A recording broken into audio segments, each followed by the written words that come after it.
경찰청 강용석 변호사님의 도움을 받아 사건 조사에 임할 것입니다.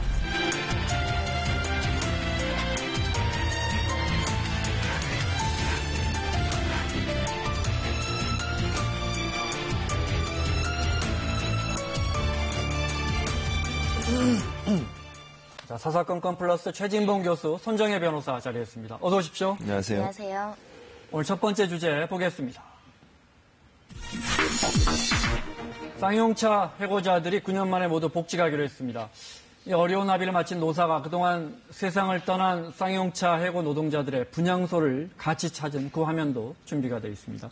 자, 이 사건 살펴보겠습니다. 이 사건은 글로벌 금융위기 이후에 어려워진 우리 기업, 또 그래서 쫓겨난 우리 노동자들, 또 거기서 생겨난 갈등을 대표하는 정말 대표적인 사건입니다. 그렇습니다. 9년 만에 마무리가 매듭 지어졌다. 예. 이렇게 볼 수 있는 거죠. 그렇죠. 매듭 지어졌죠. 근데 너무 오래 걸렸어요. 9년이라는 시간 동안 얼마나 많은 고통이 있었습니까? 쌍용차 같은 경우에 해고자뿐만 아니라 가족 모두가 엄청난 피해를 당하고 고통 속에 살아왔거든요. 네. 그 사이 30여 명이 그냥 어쩔 수 없이 그 생을 마감해야 되는 그런 어떤 막다른 골목까지도 갔던 그런 상황이었는데 어쨌든 오늘 이렇게 마무리가 잘 될 수 있어서 다행이라는 생각이 들고 더 이상 네. 희생을 막을 수 있는 기회를 제공했다는 점에서 좋은 결론이 났다라고 볼 수 있을 것 같습니다. 당시에 해고된 노동자는 수천여 명인데 근데 119명 남은 겁니까? 119명으로 해서 완전히 마무리가 된 겁니까? 그렇습니다. 왜냐하면 그 사이에 중간중간에 조금씩 또 복직이 된 게 있었어요. 네. 그리고 이제 명예퇴직하신 분들도 있었고요. 그러다 보니까 퇴직하신 분들이나 복직하신 분들이 있었고 나머지가 119명이 현재까지 남아서 지금 농성을 하고 있는 상황이고요. 네. 오늘 그 119명 나머지 분들에 대한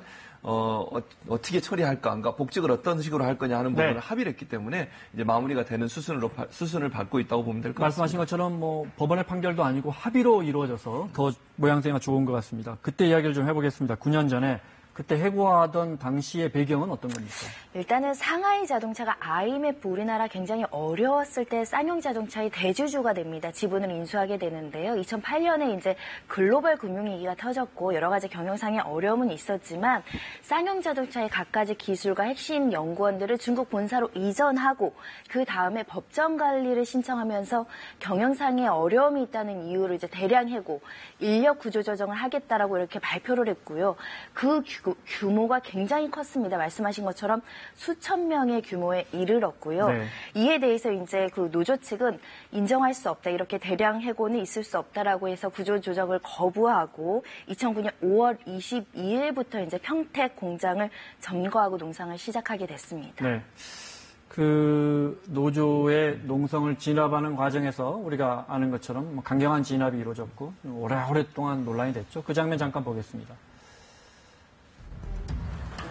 상하이 자동차의 먹튀 가능성을 제기했던 쌍용차 노조가 사측의 구조조정을 거부하고 2009년 5월 22일 평택 공장 점거 농성을 시작합니다.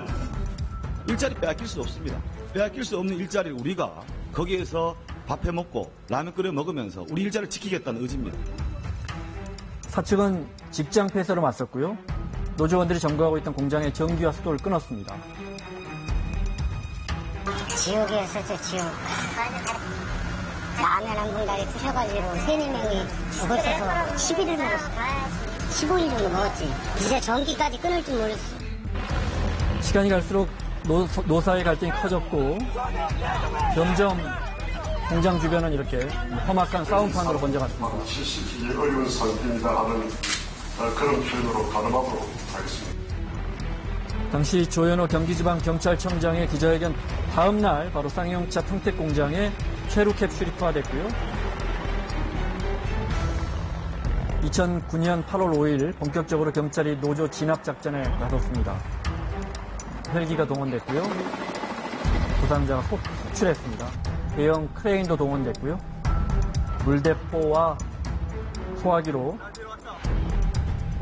진압됐습니다. 도망치다 붙잡힌 노조원들에게 폭력이 이어졌다, 폭행이 이어졌다라는 주장이 이어졌고요. 부상자도 속출했습니다. 총소리 나면서 맞았는데 제 쓰러지 몇 초 후에 이제 다시 일어났는데 망치로 치는 듯한 그런 느낌? 결국 76일 만에 쌍용차 노조의 점거 농성은 경찰의 진압으로 막을 내렸습니다. 당시 경찰이 강경하게 진압을 했어야 하는 어떤 사회적 배경이 있었죠. 그렇죠. 2008년 하면 잘 아시는 것처럼 이명박 전 대통령이 취임하고 얼마 안 됐을 때예요. 네. 그때 사회를 뜨겁게 달구었던 이슈 중에 하나가 광우병 사태입니다. 광우병 사태 때문에 광화문에 촛불 집회가 네. 있었고요. 정권 초기에 정권이 흔들릴 만큼 상당히 국민적 반감이 있었죠. 그런 문제를 덮기 위해서 일정 부분 다른 어떤 돌파구가 필요했었고 그 돌파구로 쌍용자동차 사건을 활용한 게 아닌가 하는 그런 의혹이 들고 있습니다. 물론 이 모든 것은 이명박 전 대통령이 밝혀야 될 문제라고 보여지고요. 네. 또 하나는 이제 아마 그 광우병 사태를 통해서 이명박 정부가 느꼈던 게 이런 거일 거예요. 만약에 초기에 진압하지 않으면 더 커질 수 있다. 그래서 무력을 통해서라도 초기에 진압을 해야 된다. 이런 어떤 절박함 또는 네. 이런 어떤 조급함 이런 부분들이 지금 뭐 화면에 나오고 있습니다만은 경찰이 대체 누구를 저렇게 패는지 모르겠어요. 국민을 저렇게 팰 수 있다고 하는 것도 저는 이해가 안 될 뿐만 아니라 전쟁터를 방문할 만큼 엄청난 지금 화염에도 휩싸이고 있고 헬기를 동원하고 20만 리터 이상의 체류액을 저기에 투하하고 네. 이런 형태 무슨 전쟁 진압하듯이 저런 형태로 진압을 했다고 하는 것이 도저히 이해가 안 되는데 그 당시에 또 하나 잘 아시는 것처럼 밝혀진 게 뭡니까? 조현호 경기지방경찰청장이 본인의 상관인 경찰청장의 지시도 받지 않고 청와대와 직거래하면서 저런 진압을 진두지휘했다는 것도 네. 도저히 있을 수 없는 하극상의 면모라고 보여지는 네. 것입니다. 조현호 당시 이제 경기청장은 뒤에 경찰청장이 되죠. 그렇죠. 네. 그때 당시에 이제 회사 측이 입은 손해에 대해서 또 경찰이 정부가 입은 손해에 대해서 노조 간부와 민주노총 상대로 손해배상 청구를 해놓은 게 아직 남아있죠. 지금 대법원에 계류 중이고요. 네. 1, 2심에서는 11억, 그리고 지연이자까지 포함하면 17억 원대 손해배상을 노조원이 해야 된다. 노조가 배상해라. 네. 이런 판결이 나와 있는 상황이고 대법원에서 이제 심리가 이루어져야 되는 겁니다. 네. 그런데 말씀하신 것처럼 경찰조사위원회에서는 이 손해배상 청구를 취하할 것을 권고했어요. 왜냐하면 이렇게 위법한 공권력이 남용됐기 때문에 이런 손해배상도 취하해야 된다. 네. 이런 의견들을 제시를 한 것이고요. 노조원들 입장에서는 가압류 그리고 이 수십억, 11억대에 이르는 이 손해배상을 할 수 있는 능력도 되지 않은 상황에다가 국가가 위법하게 공권력을 행사를 해서 그에 저항하면서 여러 가지 이제 헬기가 손상되거나 이런 경찰들이 다친 네. 부분 이런 부분에 대해서는 정당하지 않다는 게 노조원의 주장입니다. 아직 어쨌든 대법 판결은 남아있다 이 말씀이시죠. 네. 해고는 뭐 살인이다 노동계에서 이런 말들을 하죠. 근데 실제 말씀하신 것처럼 지난 9년 동안에 30여 명 가까운 쌍용차 해고 노동자와 가족들이 세상을 떠났습니다. 어제 이제 이 어려운 노사 합의가 이루어지고 이 노사가 함께 그 세상을 떠난 쌍용차 노조원들의 분향소를 찾았는데 영상 보겠습니다. 서울 중구 대한문 앞에 쌍용차 해고 노동자 30여 명의 희생자들을 추모하는 분향소가 있었는데요. 오른쪽이 쌍용차 최종식 사장입니다. 처음으로 조문을 했습니다.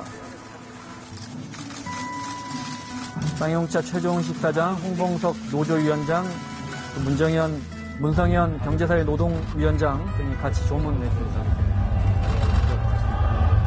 다시 한번 사회적으로 이슈가 되고 이런 점에 대해서 회사 경영진을 대표해서 굉장히 송구스럽게 생각을 합니다.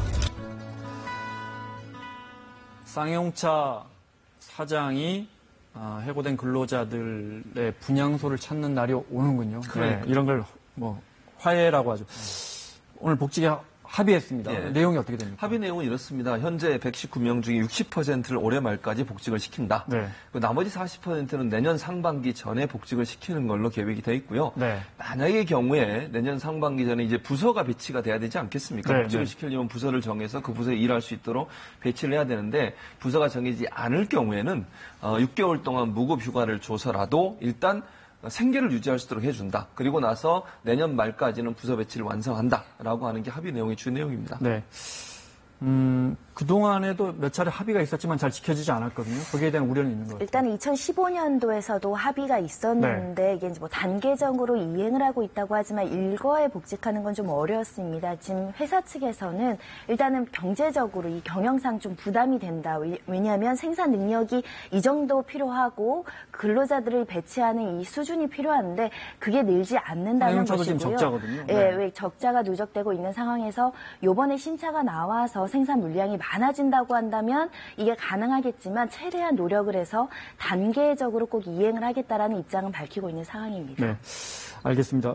마무리를 하고 다음 주제로 가겠습니다. 이런 의미 있는 사회적 합의가 있고 난 다음에 쌍용차 같은 회사가 더 잘 돼야 그렇죠. 그래야 이런 사회적 합의가 더 힘을 받을 것 같습니다. 그래서 오늘 이번 노사 합의를 중간에서 중재한 문성현 경제사회노동위원장이 발표 도중에 이 합의 내용을 발표하는 과정에 울먹이는 장면이 있는데 뭐라고 하는지 한번 들어보시죠.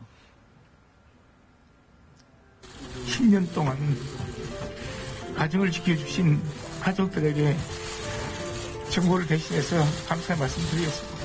세계 시장에서 정말 명품 브랜드로 발전해서 두 번 다시 지난 2009년의 역사가 오지 않아야 됩니다. 지금 쌍용 자동차 회사가 경영이 어렵습니다. 회사의 어려운 상황에 대해서 우리 사회가 그리고 정부가 해야 될 역할을 해야 된다. 자, 다음 주제 보겠습니다. 손정혜 변호사, 최진봉 교수와 함께하고 있습니다. 사사건건 오늘 두 번째 주제 보겠습니다.